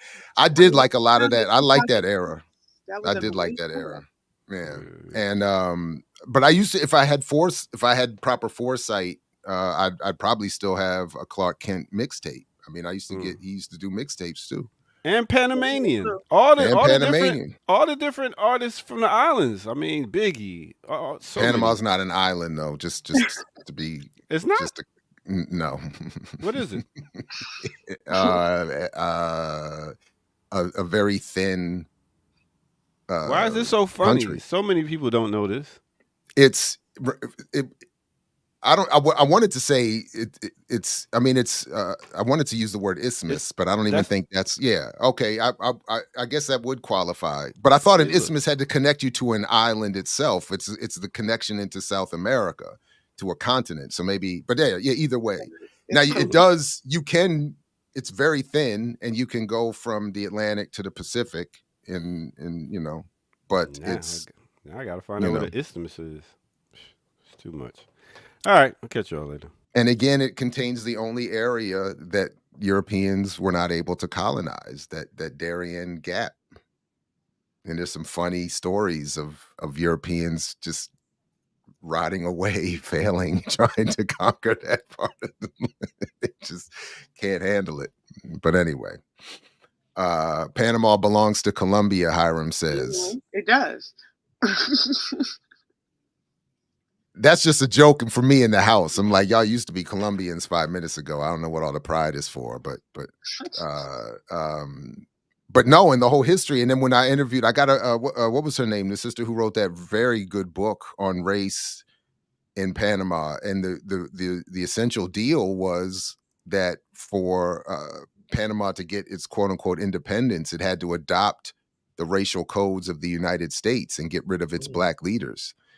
So there's a whole, anyway, but I don't mind it belonging to Colombia, which, that's fine. I think there's, be some issues with that though. Can I do one more quick silly, because just quickly, two related sports stories. One, Vinicius Jr. here, the Brazilian superstar, was denied the Ballon d'Or in what I think is a very racist, sneaky thing, and giving it to the Spaniard, Rodri. So this, they denied him being recognized as the best footballer in the world. And then I just wanted to shout out, what's my man's name? The Right Time with Bomani Jones for putting me onto this story. Just a quick statement that Nick Bosa of the San Francisco 49ers, I think, is a punk. most recently, because if you see in this picture here, he's got himself with a Make America Great Again hat that he puts on to show up in a post-game interview. But it's the fake version. Like, it's not even the bold red and white version. It's hard to even read. So it's like I'm trying to make a statement without making a statement. But then when he shows up here in the post-game conference, he doesn't wear the hat again. And when the journalist tried to ask him why you were wearing the MAGA hat, he said he didn't want to talk about it. So as Bomani Jones pointed out, my man, if you wear the hat and go on national TV and then say you don't want to talk about it, what's that? And Bomani was saying, I acknowledge, I admit I'm biased. I only want to hear athletes make political commentary when I agree with them. But, so I'm not begging for your explanation of why you're wearing a MAGA hat. And we know he's got this history of a whole bunch of racist and all kinds of other comments. And apparently people are afraid of him in the locker room. I don't know why there isn't more conflict. I hope there's got to, I don't know, maybe people's checks. I don't know how people survive, manage that. I don't know how that would work. But then you go to the press conference, where's that same energy? So as Bomani pointed out, and I had forgotten this point, Marshawn Lynch was actually the first football player to not stand during the national anthem, but his method of doing it was just to quietly sit by the water cooler. He didn't do the whole take a knee, and then he didn't say anything when asked about it at a press conference akin to Bosa. He just said, I don't have any, whereas Kaepernick, as Jones points out, was more bold and appropriate in saying, no, I'm gonna stand on these I'm gonna kneel on these politics and then explain myself at the press conference as you should. Mm-hmm. But here comes Nick Bosa, Mr. Tough Guy, Mr. I'm gonna terrorize everybody in the locker room apparently. And, apparently, allegedly he's nice with his hands. I don't know, but if you can't, rock the hat and then stand up there and say, because I don't like y'all, or whatever your reasons are, then, you a punk. So how you going to be all steroided up and big in the gym and all this tough talk and threatening people in the locker room and can't answer a question at the press conference? Shameful. Stand up there and proudly promote your Trumpian worldview. Shoot. All right, that was it. Well, speaking of football, I didn't mean to send this to you. There is a campaign now that's demanding that football clubs sort of what is it? Detach themselves from the UAE because of what's happening in Sudan. So that's going around now. And if you know, football clubs, the UAE is pretty much spreading their money all around. Yeah. So I was about to say, you just wiped out half the payrolls in Europe. Yeah, so I wanted to know if you all would come back on. I'll share the link with you because I would like that discussion around, because I enjoy your discussions when y'all talk about football in general, because I do think there should be more political engagement of those things. But in terms of like this boycott or this kind of forced detachment, I'm really interested on how that's going to play out in the sports world, because even the call to ban Israel from playing, right? They haven't really taken that into any real consideration. So now there's an additional call to remove the UAE. So what's going to happen to these football clubs and then to the sport in general? I'm putting a call out to the crew now. Let's see if we can reconvene ASAP. So yeah, that part I'm not aware of, other than the UAE's influence on world football, which is tremendous. That's they're like almost every club. So this call is a very interesting one.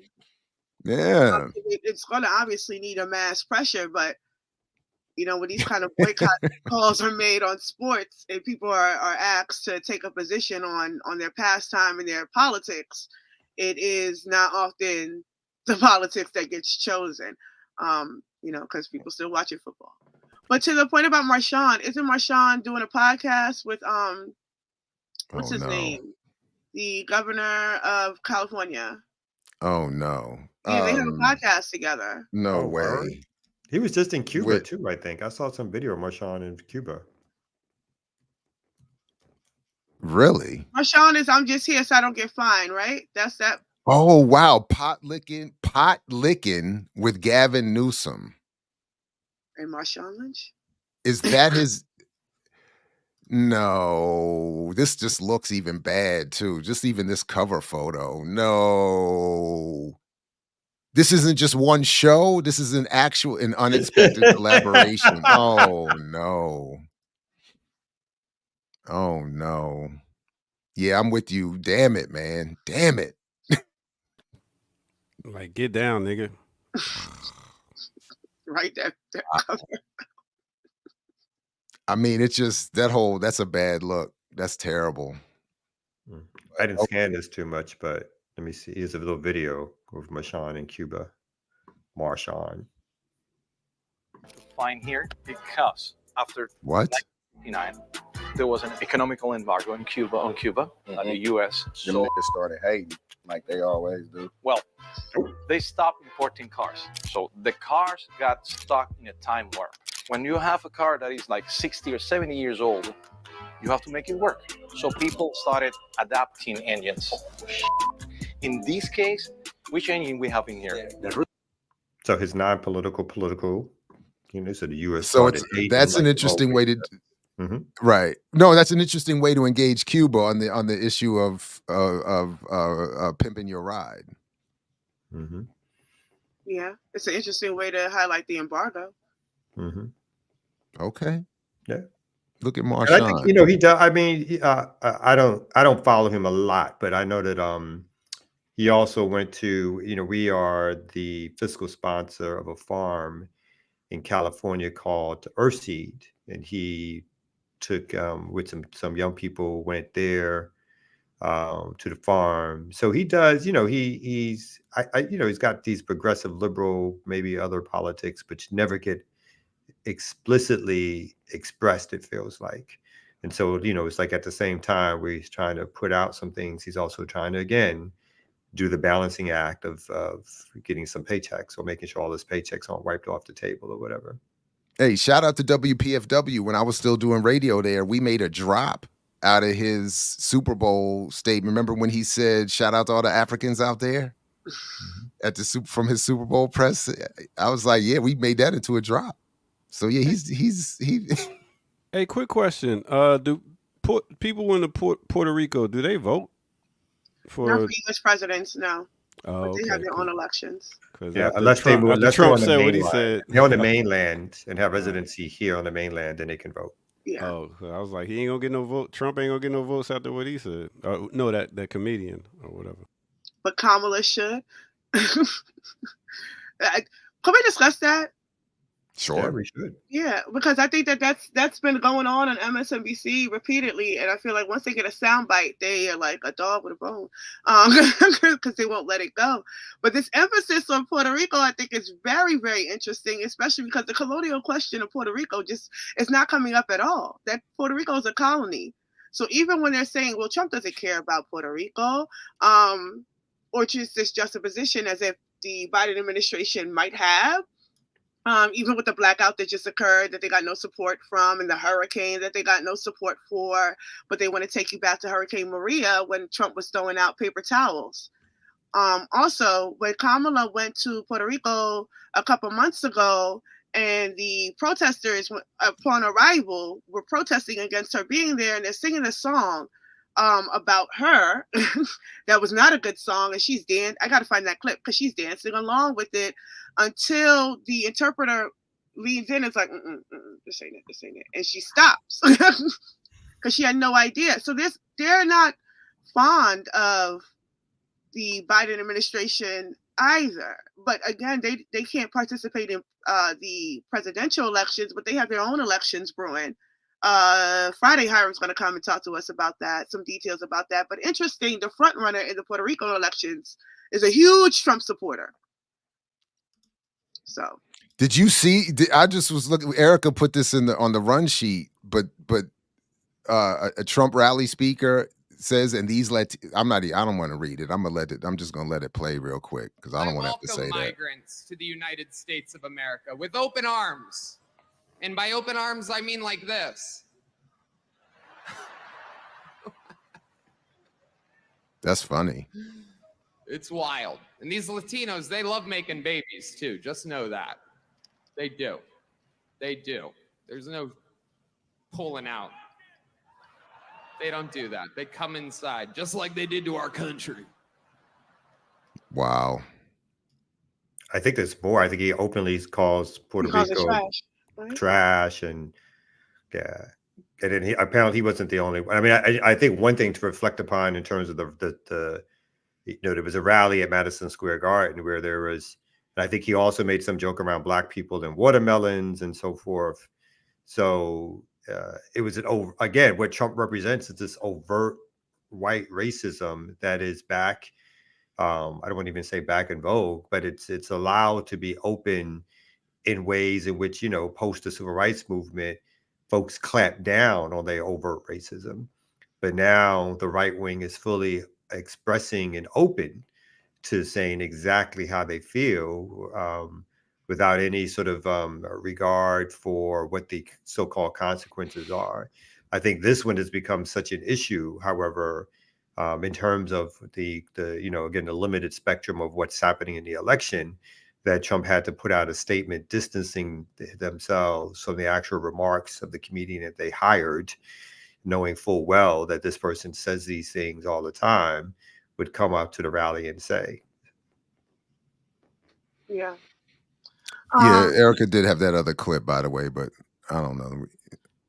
Saying what you're saying. Yeah, I think the fact that it was at the Garden, right? Yeah, it was at Madison Square Garden. Yeah, it was at the Garden, which is an important arena to have done that in, and I think that was intentional. And because a lot of them were saying, the man who built New York City is back, and all this other particular language that they're using around creating this narrative or sustaining the narrative that helped him get into office the first place. That he is this man of empire, this man of means. So I think that is interesting. But my criticism really, and even mentioning this, because I don't know how many other ways that we can say that the Republican Party is a racist party, is not a party for us, right? But what I have been seeing in terms of how it is being discussed, it is if the solution to that is the other less overt racist party, right? Because what does it mean to have Sacha Baron Cohen, promote this campaign with explicitly racist language? And no one says a word. But then when this man says something about Puerto Rico, then everybody's like, oh my God. It's the same thing with Haitians, right? The actual policies that the Democrats are allowed to create around these countries that deny sovereignty, right, is racist in and of itself. And it's just overlooked by some words. And I'm always reminded about what Kwame Ture says, right? Like if you say some racist shit or whatever, but if you have the power, and I think we don't really consider that. Like there's things being said and there's things being implemented, right? And there has to be a way that we understand that the people who are not saying it are oftentimes the people who are implementing it. Because I think my only I don't even want to call it pushback, whatever. It's like, I think, again, Trump is perfectly in a position that his surrogates speak their mind the way I completely agree with you. The way that Sacha Cohen is speaking their mind, but they're not implementing policy. But obviously they're speaking their mind in a way which has been endorsed by the Democratic campaign for what their, again, a shadow view of like what policies look like, would represent, and what type of racism is allowable for them to speak. But I think that same thing is true for the Trump campaign. I think in that respect, calling out the overt white racism, I think is important, as in people need to stop deceiving themselves into saying, particularly what the tale that the Democrats use is, oh, the Russians influenced the Americans, and that's why Hillary Clinton was beaten. Hillary Clinton was beaten because the overt white racism wanted a return to overt white racists and said, stop with all this shadow shit. We want our racism open and clear as day. We don't want light beer. We want the full package or whatever. And I think the Democrats, who again are never tilt left, always tilt right, continue to chase those same voices. As Kamala Harris just recently came out and made a joke that Trump did not build enough of the wall, right? That was her joke. Yeah, her joke wasn't like, it was no longer about, oh, the wall should be built. It was like, he wasn't good because he didn't build the wall. And now at this stage, I'm going to build the wall. So she's trying to right wing the right winger. You know what I mean? Well, to his credit, though, Sacha Baron Cohen is in the new Disclaimer series, which is, to me, fascinating. So I feel like that makes up for it, you know. But the other thing, it's not come out just that people are deluding themselves. They're being pushed. Remember, it wasn't just that Hillary Clinton was a bad candidate. It was that men, and black men in particular, weren't voting for her. And the same narrative is being even enhanced more so now, apparently, with Michelle Obama saying that she's a little angry at the hesitation to vote for Harris. And this is a perfect picture that she's finger wagging at all of us for our hesitance. And if you haven't voted already, it may move you to know, Kamau, that she's particularly mad at you and black men who are not stepping up to support and to get past the stark gender divide, because it's not a political reason why people wouldn't be voting for Harris. It's so. Is she doing that from Martha's Vineyard? No, she left it. She actually got on the plane and left the vineyard. She left the vineyard. She left the compound. Yeah, she got on the plane and left the vineyard. I think it's so interesting though, because I caught the tail end of that through clips, on MSNBC. But she basically said, when Trump wins and all these women die from maternal issues, not even abortion, but maternity issues, right? From giving birth, the blood is on your hands. Men. Damn. Now, no mention of healthcare, no mention of your husband stifling Medicare for all so he could push for this the privatized health program that millions are still without healthcare for and have to pay taxes on. Mm-hmm. None of that was mentioned. But in terms of maternal health care, outside of abortion now, it's on your hands. Damn. The Democrats love to talk about imaginary future deaths. That's like their thing, to talk about all the people who are going to die in the future, not the people who've died already because of their policies, both domestically and internationally, right? Those deaths are just like, those are fantasy deaths for them. Those deaths just don't count. The real people dying just don't count. Let's not talk about them. But the imaginary deaths in the future, if you don't do what we tell you to do, those are the things that really get their blood pumping. That is actually what started the conflict yesterday with the student. Was we actually started with a discussion of Harris's policies, and when I raised a criticism of this proposed home loan, that's where this young sister started really tilting and was like, but you don't know what you're talking about, because we're all about to get a house.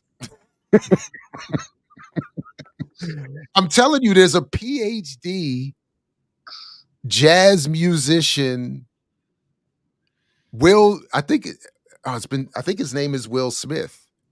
I think that's his actual name. And we were on a panel together before Obama got elected, and he literally said, when Obama gets elected, we're all going to be invited to the White House lawn for cookouts. He's going to treat us all like his cousins. And I said, my joke at the time was, well, which cousins? And then I said, anyway, but I was just like, what are you really expecting? And I said, you serious? Like, you're not just joking right now? He said, no, I really think that it's going to be like that. It's going to be like a revolving door at the White House where black folks can just kind of come and go and hang out. I was like, my man. Wasn't it like that for Trump? Was it Omarosa in and then Omarosa was out? Oh, damn. That's true. That's true. Damn. Oh man, maybe that's what he meant. Yeah. Yeah. But yeah, so everybody's about to get a house. And that's actually diabolical to quote Skip Coon, that she would say it that way. I had missed that, Ricky. Yeah, well, That's- someone in the that's- chat, that's the source of the anger that she actually had to leave the house, right? Because by now, we should have all made our decision. We You should got me out by here. now that we need to be going Yeah. to vote for Kamala. So now she got to leave and she got to talk to us again. She just did the convention. Like, what do we want from her? Like, do you know who I am? Right. She just gave her big speech at the convention. She got to prepare another one. But no, but essentially, yes, that was and Obama's been doing it. So they're sending out the blacks to chastise all the blacks. Sending out the blacks. Yeah, the nigger whisperers. All the blacks. Hey, that you know what's frustrating about? Do you know the first person I heard make that line was Yvette Carnell? Right. And that's what what she was saying at the time, the Negro Whisperers in 2015. I had not heard that before. And that's where I thought, man, we were about to be cool. Wrong.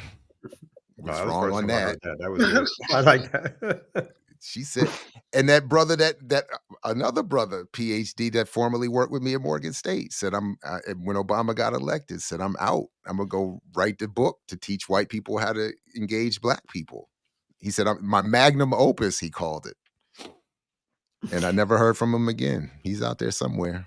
I just got the flyer in the mail that lists all the things she's doing for black men. Oh. That list that we did a couple of weeks ago. It had that whole list of the cryptocurrency, the free. It said something like free home. It almost said, I think, free homes for. Just like, what the fuck is this? Was it addressed to you personally? I have to look at it. It probably was, because it was. Yeah, it's definitely towards the black man. It was a black man flyer. It was a black man flyer.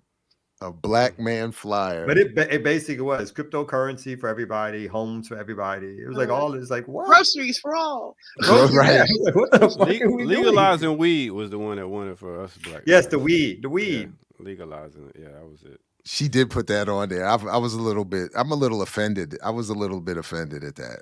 Almost I'm got you. very offended. I'm like, what? Crypto and weed? Yeah, That's the shit. That's for That's us. what you're gonna Crypto and use? weed? Crypto and weed. That's Got us. That's Our God. policy angle. Y'all experts sat in the circle. Y'all like, what do we do for the niggas? And all the The male ones. So weed and all the rappers on stage. I just see Gorilla got a promo for her. Damn. But she doesn't have to talk though. She just has the words go 4 reasons why, and the reasons pop up. So you don't actually have to hear Gorilla say them. She just counts them down. Hey, and we saw Angela Rise bars. Hey. Yeah. So we heard him. we heard. Oh, goodness.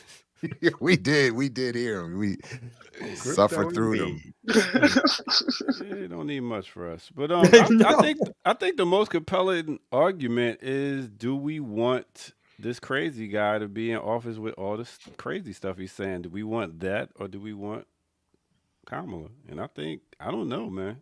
I really don't know who's going to win this thing. It's I'd rather have that argument. At least I don't necessarily. I don't agree with it. I don't agree with it, but. Again, as someone was supposedly attempting to make at one point, that would be a rational argument to me if you could list the ways in which you say Trump would be worse. And I guess domestic policy in particular, if you could list those things and say this would be worse, this would be worse, at least it's a basis for discussion. You know what I mean? I don't agree with it. I think it puts forth this idea that somehow the what is it what's the term that our man used, but basically the bringing down the level of hurt, harm reduction, which is a complete misuse of that word, by the way. But I've heard others use it, so I think like it's one of those things where I see Again, and people are not taking any kind of real world look at what the Democrats do when they're in power, what they actually do, what they actually call for, what they actually stand for, how they get their votes, who they go against, what they've done to our community over and over. When they turned so-called liberals, when they went from being overt racists in the 50s and 60s to supposedly being the liberal party, what they've done since that time. Don't even go back. You don't even go back to the overt white racists in the South. What they've done since they've been the so-called liberal party to Black communities and Black people. Mm-hmm. That's all you got to talk about. So it doesn't make any sense to me. Yeah, and they do that whole weaker enemy. There's all these taglines again that folks have sat in a room because they know people don't like Kamala, or people are starting to have this larger distrust of the Democratic Party. So it's like, oh, what do we do? Let's bring out these taglines that we can fight her better or get more done if she wins, when she's promised you absolutely nothing. In fact, the opposite. She's told you to shut the fuck up and vote and take some crypto and some weed. And what's the balance going to look like in terms of Congress? Is it going to be one of those where it's the Republican, but they don't bring in a sweep of the House and Senate? Or is it because that's my other thing would be, if Trump does win and he's up against all this Democratic resistance, what again, just as further proof of our collective arguments here, what will they be prepared to do and not do to keep him in check, to stop the fascist?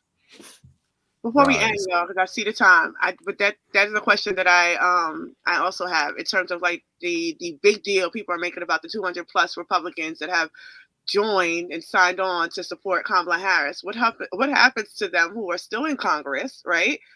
If she doesn't win, do they just fold to Trump, or are they going to stand there? So I think that even that, I have questions around what happens post-election, because those are the conversations I'm ready to have at this point. Yeah, right. We never did talk about his apology to the indigenous people. It's like, Jesus Christ. Well, you know what? I think we should do it tomorrow. We should come back tomorrow and really get into it. And that way y'all can come right back. Everybody out there. You know what I'm saying? And because it's like one more week till the people have nominated a new president. So we got a lot to talk about right leading up to that. All right. With that said, thank y'all for tuning in to another Remix Morning Show. We will be back here 8 a.m. in the morning. So make sure you hit your bell and make sure you hit that like button on your way out. Thank y'all. Give some cash for that ass. Exactly. Right there. BLKLiberationMedia.org. Become a member. Patreon. Stop playing. All right. With that said, we out of here, y'all. Peace to tomorrow. Peace, everybody. End it with a song here.